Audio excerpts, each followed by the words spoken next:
अस्सलाम वालेकुम।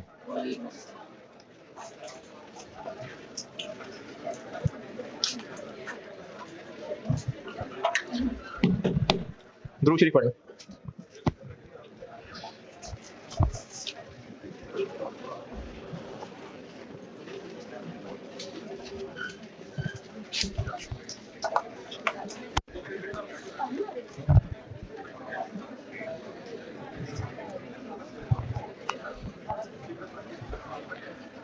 कल एक सवाल दिया था होमवर्क और उसमें वजह नहीं समझाई थी, बस बताया था। वजह भी समझाता हूँ। स्प्रिंग 2015। अच्छा हाँ, वो एक स्टूडेंट ने सवाल पूछा था, मैं बाकियों को भी बताता हूँ, हो सकता है किसी को मसला हो। वो जो याह्या लिमिटेड का सवाल था, अगर हमने कन्वर्जन कॉस्ट पर यूनिट निकालनी है, फिगर वो नहीं ले रहा, फिगर वैसी अपनी अलग बता रहा हूँ, तो डिवाइडेड बाय जो कन्वर्जन कॉलम के ईपी यूनिट्स हैं, और कन्वर्जन कॉस्ट होती है डायरेक्ट लेबर और एफओएच, और ये हैं वो जो ईपी के यूनिट्स हैं कन्वर्जन कॉलम वाले। और लेट से कि ये 1,20,000 था और ये 80,000 था। अगर सवाल वाले ने क्या ही दिया है कि डायरेक्ट लेबर और एफओएच पर यूनिट अलग बताएं, तो चलो अलग बता देते हैं। तो डायरेक्ट लेबर के लिए 1,20,000 डिवाइडेड बाय, और एफओएच के लिए 80,000। तो जब इस 2 लाख के 2 टुकड़े कर लिए तो 10,000 के भी 2 टुकड़े करने, नहीं मतलब 10 ऐसे ही रहने। हाँ 10,000 ही रहेगा, ये तो डबल डबल नहीं हो जाएगा। किसी को नहीं है मसला, किसी को नहीं मसला, चलो ठीक है, शाबाश, कोई मसला नहीं। अगर हम न्यूमरेटर को तोड़ के अलग अलग कर रहे हैं तो डिनोमिनेटर तो दोनों का यही ही रहना है। इस 10,000 को नहीं तोड़ना, ये तो 10,000 ही रहना है। वो तो हमने इनको मिला के 2 लाख को डिवाइड करना था, चलो एक 20 को अलग कर देते हैं, 80 को अलग कर देते हैं, इसको 2 में अलग तोड़ सकते हैं, डिनोमिनेटर तो भाई 10,000 ही रहेगा। स्प्रिंग 15 वाले में किसी ने कुछ पूछना है तो, जो होमवर्क दिया था उसका पार्ट ए और बी कहा था, पार्ट सी तो भी नहीं किया। पार्ट सी अभी नहीं किया था, लेकिन कहा था जगह रख लें, क्योंकि जब एंट्रीज पढ़ा दूंगा तो यही कहूंगा कि पिछले छोड़े हुए सवाल करते हैं। तो पार्ट बी में cost of goods transferred to department B, यानी कॉस्ट ऑफ कंप्लीटेड यूनिट्स पूछा था। चले किसी ने कुछ नहीं पूछना तो पूछो।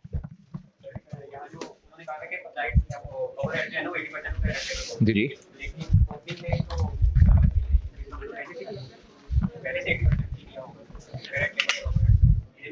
अच्छा, यानी एक्चुअल ओवरहेड्स नहीं। आप ये पूछ रहे हैं कि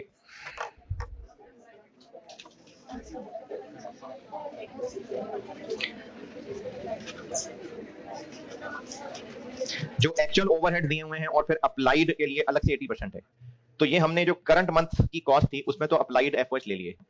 तो जो ओपनिंग वर्क इन प्रोसेस है वो तो कन्वर्जन कॉस्ट खुद दी हुई है, तो अब वो अप्लाइड लिए होंगे या एक्चुअल लिए होंगे कैसे पता? ये पूछ रहे हो, ये पूछ रहे हो ना? ये कैसे बना होगा ओपनिंग वर्क इन प्रोसेस की कॉस्ट? पिछले महीने की कैलकुलेशंस की होंगी, तो जब कैलकुलेशंस की होंगी तो उसमें अप्लाइड ही लिया होगा ना, फिर ही तो पर यूनिट कॉस्ट निकाली होगी, फिर ही तो स्टेटमेंट ऑफ वैल्यूएशन बना के cost of closing work in process निकाला होगा, वही अब ओपनिंग है, तो पिछले महीने अप्लाइड ही ली होंगी। नहीं, अजम्पशन वाली क्या बात है?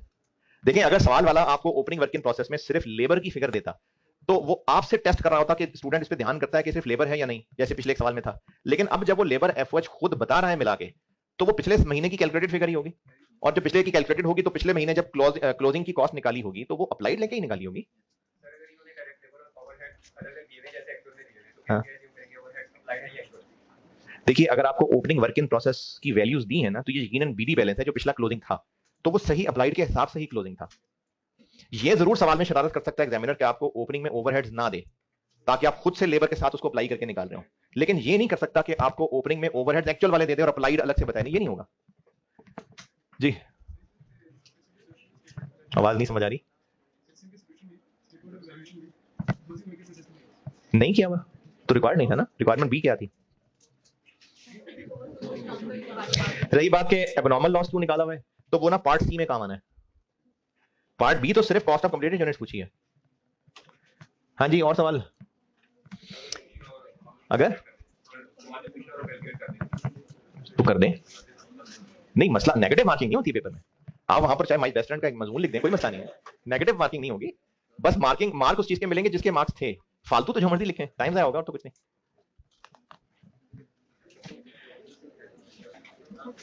कल लॉसेस की कैलकुलेशन में एक दो बातें बताई थी। एक ये कहा था कि normal loss percentage input output दोनों की हो सकती है, फिर कहा था कि अगर इनपुट की है कि आउटपुट की या नहीं बताया तो वाइड अबाउट इनपुट की है, और फिर एक बात ये की थी कि अगर इनपुट की परसेंटेज है और स्टेज ऑफ इंस्पेक्शन भी है तो फिर वो परसेंटेज ऑफ इंस्पेक्टेड यूनिट्स होगी। इतना ही कहा था। चलें अब इंस्पेक्शन स्टेज को उसी हेडिंग में ही हूं, यानी वही जो मैंने लॉस कैलकुलेशन की हेडिंग दी थी इसी में ही चल रहा हूं। दो बातें और बतानी है बस। इंस्पेक्शन स्टेज का एक कॉन्सेप्ट समझ लें, ये मैं उसी लॉसेस कैलकुलेशन की हेडिंग में ही चल रहा हूं। दो तीन बातें बता दी थी, दो और बतानी है, उसी कॉन्टेक्स्ट में बात चल रही है। स्टेज ऑफ इंस्पेक्शन या इंस्पेक्शन स्टेज, ये बता रहा हूं।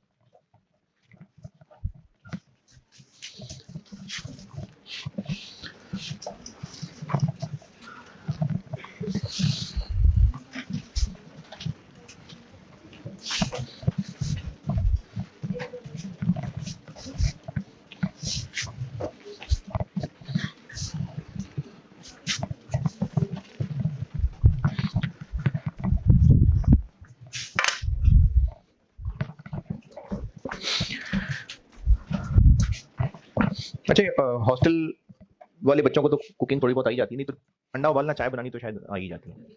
अच्छा, अंडे वाले हो कभी अगर, तो अगर कोई अंडा क्रैक कर जाए तो वो उसमें से वो फैस फैस निकल के तो वो अजीब सी चीजें बन जाता है। तो ये अगर अंडा उबलने में 15 मिनट लग रहे हैं तो ये शुरू में हो जाएगा या बिल्कुल एंड पे जाके होगा? कभी किचन में जाना था तो पता होना था, शुरू में ही होगा। और शुरू में ही होगा क्योंकि क्रैक है तो ये मसला होगा। पानी में थोड़ी किसी मछली ने आके क्रैक कर देना इसको, तो वो पहले ही था तो फिर ये मसला होगा। अच्छा, और मिसाल, अगर अच्छा जी, दूध खराब है ये कैसे पता चलेगा? बॉईल करेंगे तो, हाँ, तो अगर दूध उबलने में टाइम, कितना टाइम लगता है, बेंड करता है कितना है, तो अगर 15-20 मिनट लग रहे हैं तो खराब हुआ तो 18वें मिनट में जाके खराब होगा, है शुरू में हो जाएगा। तो प्रोसेस में जो मटेरियल इन हो रहा है अगर वो खराब हुआ तो हर प्रोसेस की नेचर पे डिपेंड करते हुए कुछ ना कुछ टाइम तक खराब होने वाला होता होगा तो हो जाता होगा, और अगर उसके बाद भी नहीं खराब हुआ तो फिर सही रहता होगा। तो बिजनेसेस प्रोडक्ट की नेचर के हिसाब से कोई एक स्टेज रख लेते हैं। मिसाल के तौर पे अगर कोई प्रोसेस है जो टोटल 8 घंटे का है, मिसाल दे रहा हूं, जब मटेरियल इस प्रोसेस में डला तो हो सकता है कि एक प्रैक्टिस पास्ट की बेस पे मैनेजमेंट ने यह फैसला कर लिया हो कि अगर इन्होंने खराब होना होगा ना तो 2 घंटे के अंदर अंदर ही खराब हो जाएंगे। अगर 2 घंटे तक सही रहा तो फिर सब सही रहेगा। तो कैसे पता चलेगा कि खराब हुए या नहीं? ढक्कन उठा के चेक कर लेंगे। तो जो ढक्कन उठा के चेक करना है ये इंस्पेक्शन है। और ये जो भी मैंने मिसाल यहां ली है कि loss is inspected after 2 hours, इस मिसाल की बात कर रहा हूं, तो इसको कहेंगे कि इस प्रोसेस में स्टेज ऑफ इंस्पेक्शन 25% है, यानी total duration, total total total total total, इसको पॉज कर यार, आप चल गया मेरे भाई, क्या कर रहे थे हम? अगर 8 घंटे की ड्यूरेशन में 2 घंटे के बाद हमने ढक्कन उठा के चेक करना है कि सब सही है कि नहीं, तो इसको कहा जाएगा कि स्टेज ऑफ इंस्पेक्शन 25% है। स्टेज ऑफ इंस्पेक्शन, ये एसओआई लिखा मैंने, स्टेज ऑफ इंस्पेक्शन 25% है। यानी अगर आपको स्टेज ऑफ इंस्पेक्शन दी हुई है सवाल के अंदर कि losses are inspected when process is 60% complete, तो इसका मतलब है स्टेज ऑफ कंप्लीशन 60% है। और उसकी इंटरप्रिटेशन क्या है कि टोटल जो ड्यूरेशन थी उसमें से अगर 60% टाइम गुजर चुका होता है तो इंस्पेक्शन करते हैं।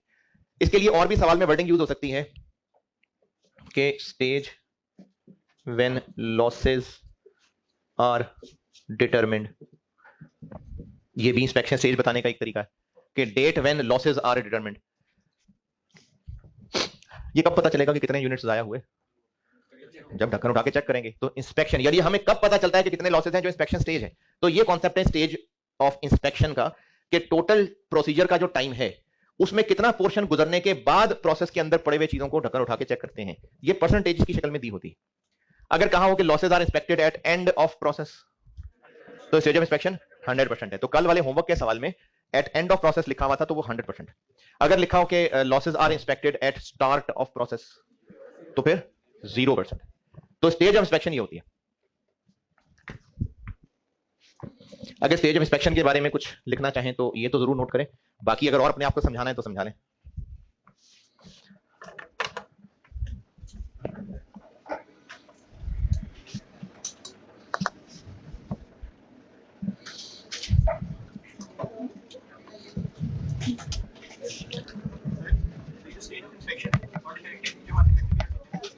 अभी बस बताता हूँ ये बात।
चलिए लिख लिया आपने सब। मैंने एक पॉइंट ये लिखवाया था कि अगर इंस्पेक्शन स्टेज है तो नॉर्मल लॉस की परसेंटेज इंस्पेक्टेड यूनिट्स पे लगेगी। इंस्पेक्टेड यूनिट्स का मतलब है जो इंस्पेक्शन स्टेज से गुजर गए, यानी इनकी इंस्पेक्शन हो गई। इंस्पेक्टेड यूनिट्स कैलकुलेट करने का 0.34 क्या, चलें जिसने 2 लिखे थे वो 0.3 लगा लें इसको, जिसने 3 लिखे थे 0.4 लगा लें इसको। इंस्पेक्टेड यूनिट्स कैसे कैलकुलेट करने, इसका मैं फार्मूला लिख देता हूं, लेकिन समझाना ज्यादा जरूरी है। अगर जो मैं समझाने लगा हूं वो समझ आ गया तो इस फार्मूले के मोहताज नहीं होंगे आप। और अक्सर बच्चों को वो कॉन्सेप्ट समझ आ जाता है और फार्मूले को लिफ्ट नहीं कराते, लेकिन जो इस फार्मूले को लेके चलना चाहे तो फार्मूला भी लिख रहा हूं। फार्मूला लिख देता हूं लेकिन मैं ये समझाता हूं पहले, और फिर जो समझाया होगा उम्मीद तो है कि उसी से बात बन जाएगी, लेकिन फिर फार्मूला भी अप्लाई कर दूंगा।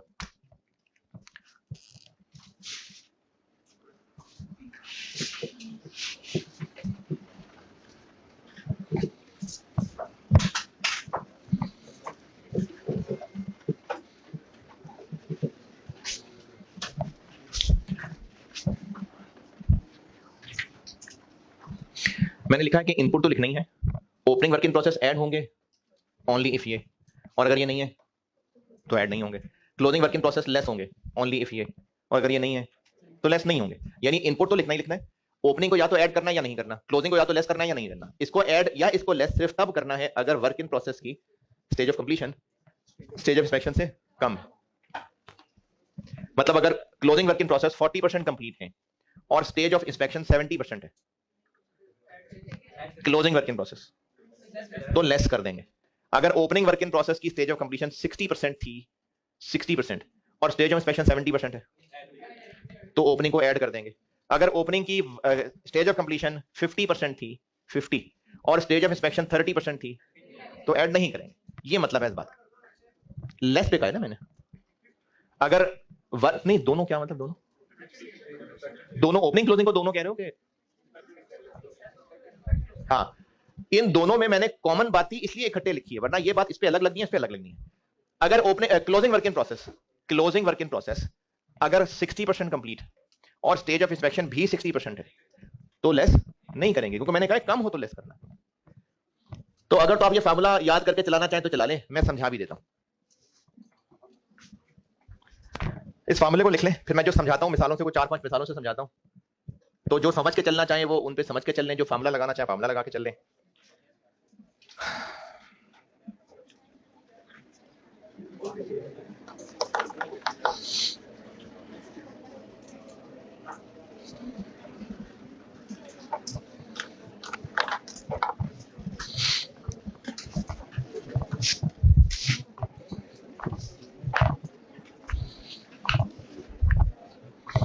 अच्छा, मैंने रिकॉर्डिंग वाले बच्चों को ना पहले भी कहा था कि जब एक चीज मैंने बड़ी डिटेल से क्लास में समझाई होती है और आप ग्रुप में मैसेज करते हैं सर ये दोबारा बता दें, तो आप ना वो पोर्शन दोबारा सुना करें और रोक रोक के ठहर ठहर के सुना करें।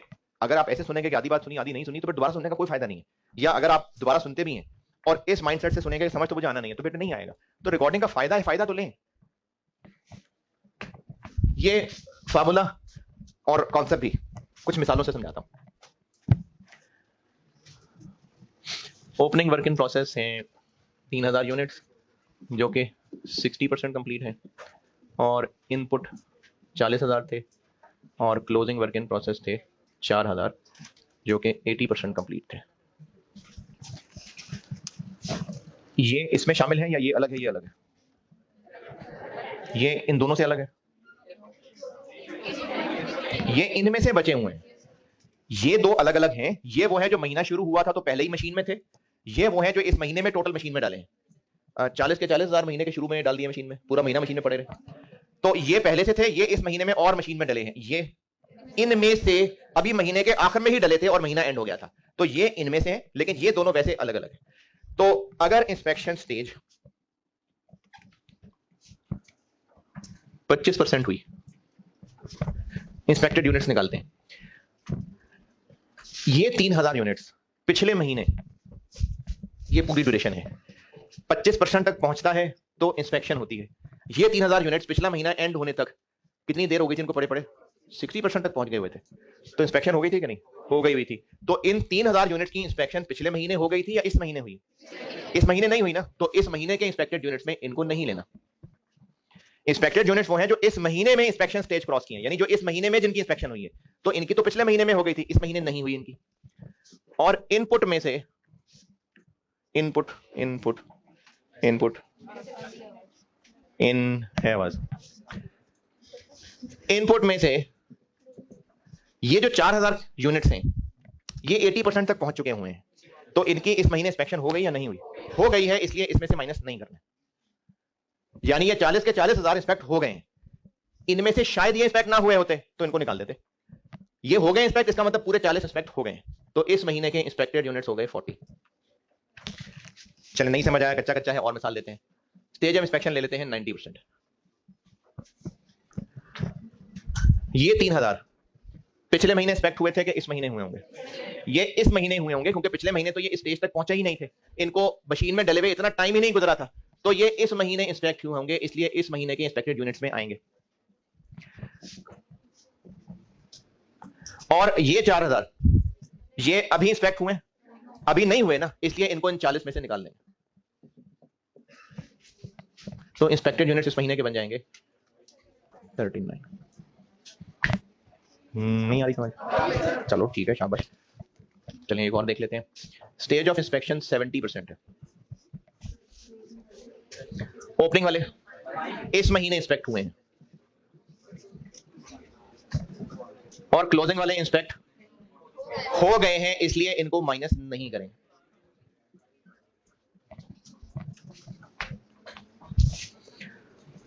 और अगर इंस्पेक्शन स्टेज 100% होती तो क्या सारी? नहीं, कोई भी नहीं, इतनी भी नहीं है, सारे या कोई भी नहीं, ये दो ही एक्सट्रीम थोड़ी है। स्टेज ऑफ इंस्पेक्शन 100% है, तो ये वाले 3000 ये अब इंस्पेक्ट होंगे, और इन 40 में से ये 4000 अब इंस्पेक्ट नहीं हुए ना, तो इनको निकाल देंगे।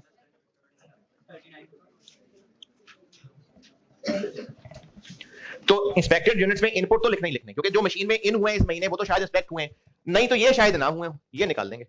और ओपनिंग अगर इस महीने इंस्पेक्ट हुए हैं तो इस महीने के इंस्पेक्टेड यूनिट्स में आएंगे, अगर पिछले महीने इंस्पेक्ट हो गए थे तो इस महीने के इंस्पेक्टेड यूनिट्स में नहीं आएंगे। अगर inspection at end of process है, मतलब 100% है, तो होमवर्क वाले सवाल में वो एंड ऑफ प्रोसेस थी, इसलिए इंस्पेक्टेड यूनिट्स ऐसे ही निकाले थे।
हाँ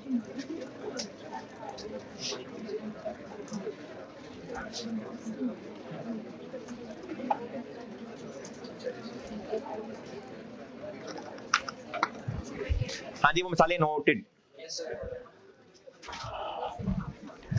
स्टेज ऑफ इंस्पेक्शन 25% थी, यानी 25% तक टाइम गुजर चुका हुआ था। तो हमने जब चेक किया ढक्कन खोल के तो पता चल गया कि कितने यूनिट्स खराब हैं। तो उन लाशों को वहीं तैरने दें, बाकियों के साथ एंड पे ही निकालेंगे या निकालने बाद। तो अब जब इनको बाहर निकाल लेंगे तो जो एबनॉर्मल लॉस के यूनिट्स हैं उनको इस मौके तक बाहर निकाल लिया तो उन पे कन्वर्जन मजीद आएगी। तो फिर कन्वर्जन भी उन पे कितनी आई हुई है? 25%। तो अगला नोट ये लिख लें कि stage of inspection is also considered as stage of inspection is also considered as stage of completion with respect to conversion. Stage of inspection is also considered as stage of completion with respect to conversion for AL or AG units.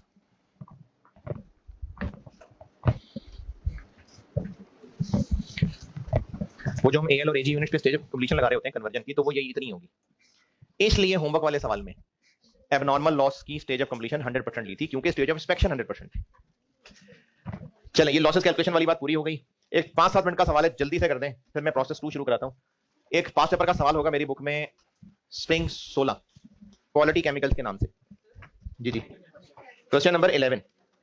इसका part A अभी आप कर दें solve सारे के सारे, और part B के लिए पेज छोड़ लेना, जब एंट्रीज पढ़ाऊंगा तब पार्ट बी करेंगे। पार्ट ए आप कर दें इसका अभी। क्वालिटी केमिकल्स के नाम से सवाल है। ये लॉसेस कैलकुलेशन खत्म हो गया बस, इसके इतने पॉइंट से ज्यादा किससे? असल में तो देखिए बहुत सारी हो सकती हैं, लेकिन चूंकि एग्जाम क्वेश्चंस में इससे रिलेटेड कैलकुलेशंस इन्वॉल्व होती हैं, तो एग्जाम क्वेश्चन में एक ही होती है वैसे। लेकिन अगर एक से ज्यादा हुई तो जो एक के बारे में सिखा रहा हूं वही डबल हो जाएगा। है? हाँ बिल्कुल। स्टेज ऑफ इंस्पेक्शन 0% हो सकती है। हाँ, अगर लिखा होगा inspection at start of process तो 0% होती है। नहीं, मटेरियल तो होगा नहीं, खाली मशीन को थोड़ी इंस्पेक्ट करना है। मशीन में प्रोसेस में मटेरियल डालेंगे तो फिर हो सकता है डालते साथ ही कुछ छुस होकर बाहर आ जाते हो, तो वो उसी वक्त देखना है।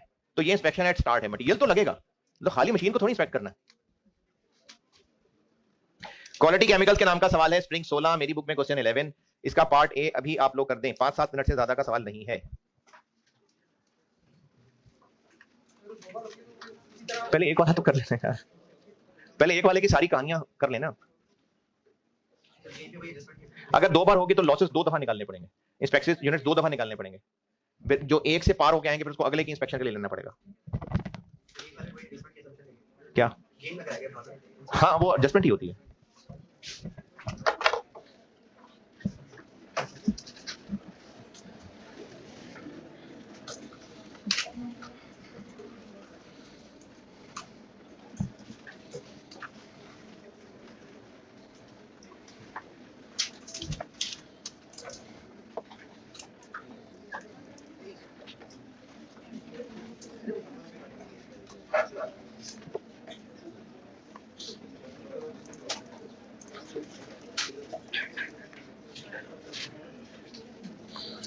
ये जो एक्सपेक्टेड रिजेक्शन है ये नॉर्मल लॉस है। Expected normal loss, expected loss normal loss होता है ना।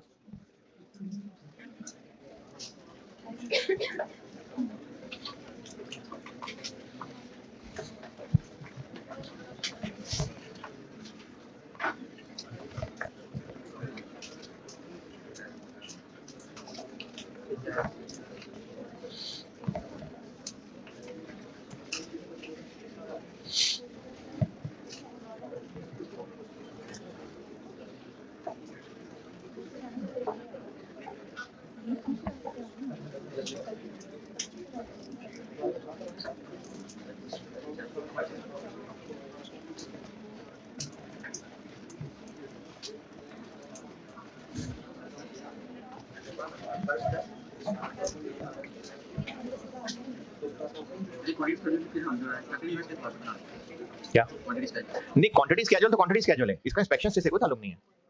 क्वांटिटी स्केड्यूल जैसे पहले बनता है वैसे ही है। इंस्पेक्टेड यूनिट्स के लिए आपको अलग से वर्किंग करके नॉर्मल लॉस निकालना पड़ेगा। क्वांटिटी स्केड्यूल तो क्वांटिटी स्केड्यूल है जैसे बनाते हैं, नॉर्मल लॉस चूंकि इंस्पेक्टेड यूनिट्स पे परसेंटेज लगनी है तो आपको अलग से वर्किंग में ये नॉर्मल लॉस निकालना पड़ेगा।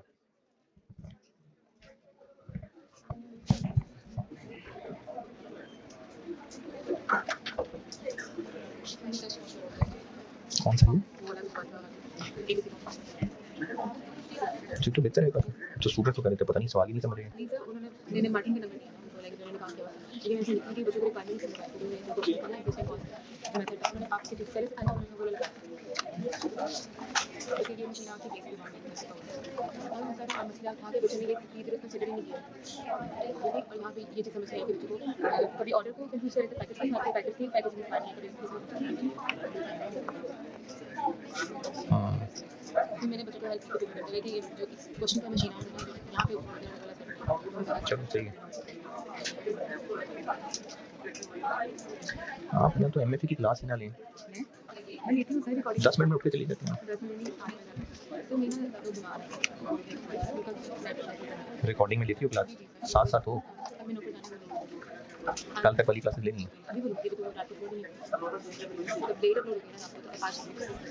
उससे पहले तक वाली सब मैंने बीएड के बाद क्वेश्चन सोच लिया था, कॉस्ट ऑफ कैपिटल। हाँ वो नहीं कॉस्ट ऑफ कैपिटल अभी तो मुझे कॉम्प्यूटर नहीं आया लेकिन नहीं, लेकिन परसों तक, क्योंकि कल मैंने इसको और एक्सप्लेन किया, बच्चे कैसे समझ नहीं आ रहा। चलो ठीक है, चलो हो गया।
अगर कर रहे थे तो इतनी देर में हो जाना चाहिए था।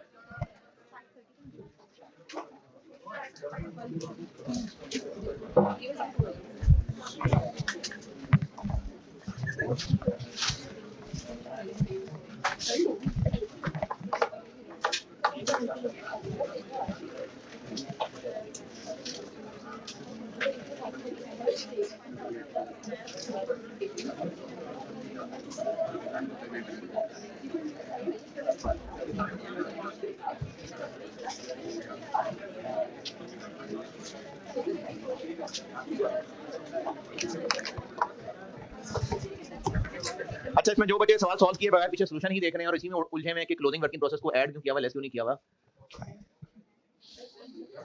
पीछे सोल्यूशन में क्लोजिंग वर्किंग प्रोसेस पे तो ब्रैकेट ही नहीं लगाए हुए।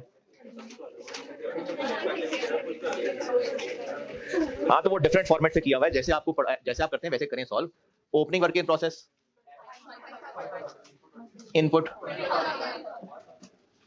Closing working process 6000, normal loss. अलग वर्किंग में भी शो कर सकते हैं, ब्रैकेट में भी कर सकते हैं। स्टेज ऑफ इंस्पेक्शन कितनी है? तो ओपनिंग वाले पिछले महीने इंस्पेक्ट हुए थे, ये अब हुए हैं। और क्लोजिंग तो इसलिए लेस नहीं होंगे।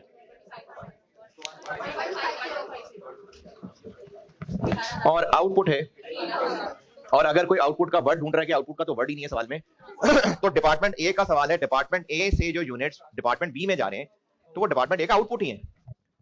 और अब इसको बैलेंस करेंगे तो नॉर्मल गेन आ जाएगा। और इसमें कुछ मसला है तो बताएं।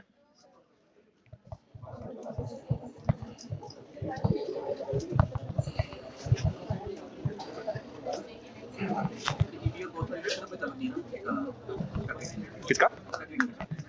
इंस्पेक्टेड यूनिट्स का ताल्लुक सिर्फ नॉर्मल लॉस की कैलकुलेशन से, उसके अलावा ये क्वांटिटी स्केड्यूल जैसे बनता है वैसे ही रहेगा, इक्विवेलेंट प्रोडक्शन जैसे बनती है वैसे ही रहेगा। इसका ताल्लुक इंस्पेक्टेड यूनिट्स का ना सिर्फ नॉर्मल लॉस की कैलकुलेशन से। इस सवाल में और कोई सवाल? मैंने प्रोसेस फर्स्ट प्रोसेस की हेडिंग दी थी जब इस चैप्टर को मैंने हिस्सों में बांट के पहला ऐसा शुरू किया था कॉस्ट कैलकुलेशंस, तो उनमें पहले हेडिंग दी थी फर्स्ट प्रोसेस। तो फर्स्ट प्रोसेस की काफी सारी हो गई बात। अब आते हैं सब्सीक्वेंट प्रोसेस पे।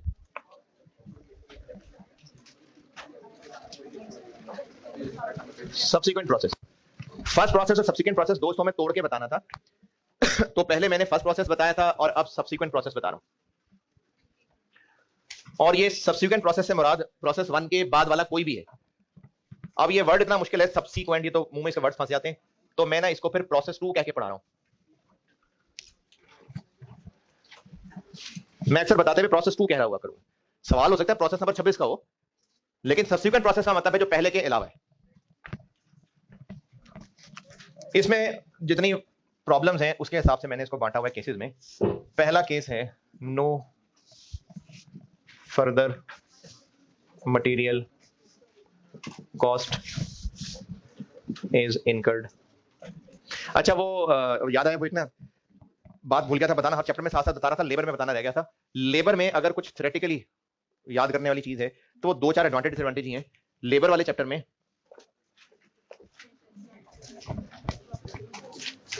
जैसे हर चैप्टर में थोड़ा थोड़ा बता ही रहा था, तो लेबर वाले में पेज 57 पे ये ग्रुप बोनस और प्रॉफिट शेयरिंग और इनके एडवांटेज डिसएडवांटेज हैं, बस ये काफी है।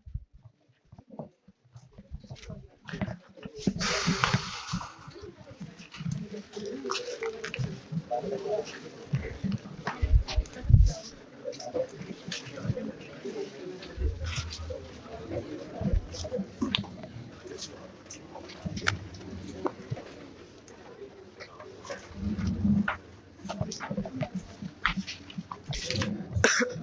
में, अच्छा मैंने यहाँ P2 लिखा है, इसका मतलब ये नहीं कि P3 अलग से पढ़ाना है, P4 अलग से पढ़ाना है।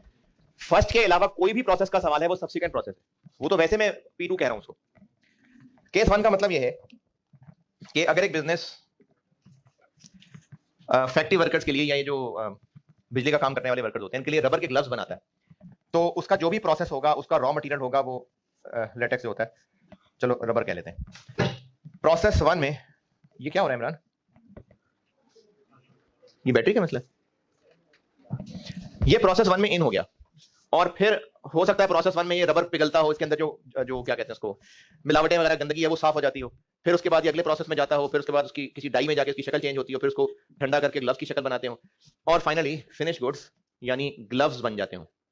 अब इस सारे प्रोडक्शन प्रोसेस में मटेरियल यही है जो प्रोसेस 1 में आया था, इससे आगे पिघला हुआ साफ मटेरियल यहां आता होगा, फिर यहां पर हो सकता है उसको किसी डाई की शक्ल में लाते हो, फिर यहां पर हो सकता है उसको ठंडा करते हो।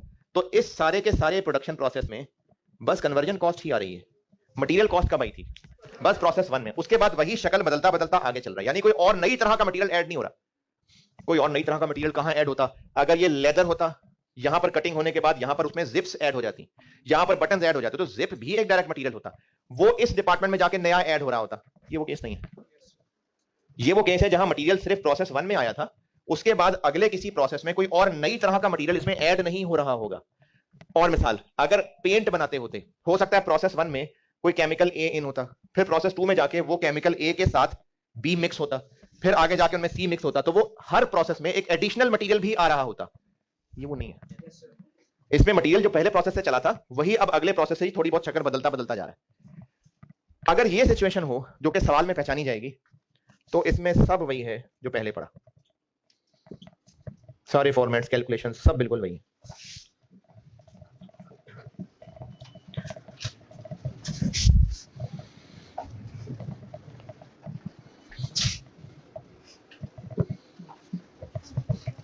बस सिर्फ फर्क ये पड़ेगा, इसका इनपुट क्या था सवालों में जो हम लोग वर्ड यूज करते थे, डायरेक्ट मटेरियल कॉस्ट। आपको करंट मंथ डेटा में डायरेक्ट मटेरियल कॉस्ट दी होती थी, इनका इनपुट क्या होगा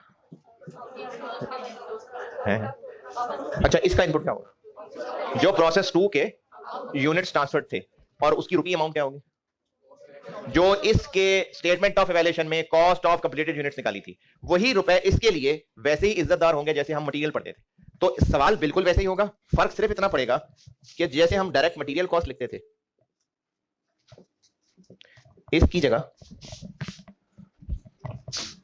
कॉस्ट ऑफ यूनिट्स ट्रांसफर्ड इन, जैसे करंट पीरियड डेटा में डायरेक्ट मटेरियल कॉस्ट दी होती थी, अब उसकी जगह ये दी होगी। तो ये इज्जत में वैसे ही जैसे डायरेक्ट मटेरियल कॉस्ट हो सकता है खुद सवाल में दी हो सकता है प्रोसेस 1 का सवाल भी पूछा हो, प्रोसेस 2 का सवाल भी पूछा हो। तो फिर प्रोसेस 1 में जो कॉस्ट ऑफ कंप्लीटेड यूनिट्स होगा वो इस्तेमाल करके फिर प्रोसेस 2 होगा। बाकी सब कुछ वैसा ही है, सिर्फ डायरेक्ट मटेरियल कॉस्ट की जगह कॉस्ट ऑफ यूनिट्स ट्रांसफर्ड है। जो हम ईपी में और स्टेटमेंट ऑफ नहीं कॉस्ट पर यूनिट में मटेरियल का कॉलम बनाते थे, तो मटेरियल की जगह ये इतनी लंबी अंग्रेजी की जरूरत नहीं है, बस P1 कॉस्ट काफी, P1 कॉस्ट एनफ। एक सवाल जिसमें ये गिवन है वो सादा सा सवाल एक होमवर्क कर दें, हाँ उसमें क्लोजिंग वर्किंग प्रोसेस बहुत मजे की कैलकुलेशन है, और एक फिर मैं कल खुद ही क्लास में बना के करवाता हूँ। एक साल होमवर्क कर लें, ऑटम 11 अटेम्प्ट का होगा हॉर्नबिल के नाम से, इसमें क्लोजिंग वर्किंग प्रोसेस की कैलकुलेशन बहुत अच्छी है। ऑटम 11 होगा मेरी बुक में क्वेश्चन 16, ये होमवर्क है, इसमें क्लोजिंग वर्किंग प्रोसेस अच्छा मजे का पॉइंट है, ये होमवर्क है जी, हॉर्नबिल के नाम से है मेरी बुक में क्वेश्चन 16 ऑटम 11 का। चलो ठीक है, अल्लाह हाफिज।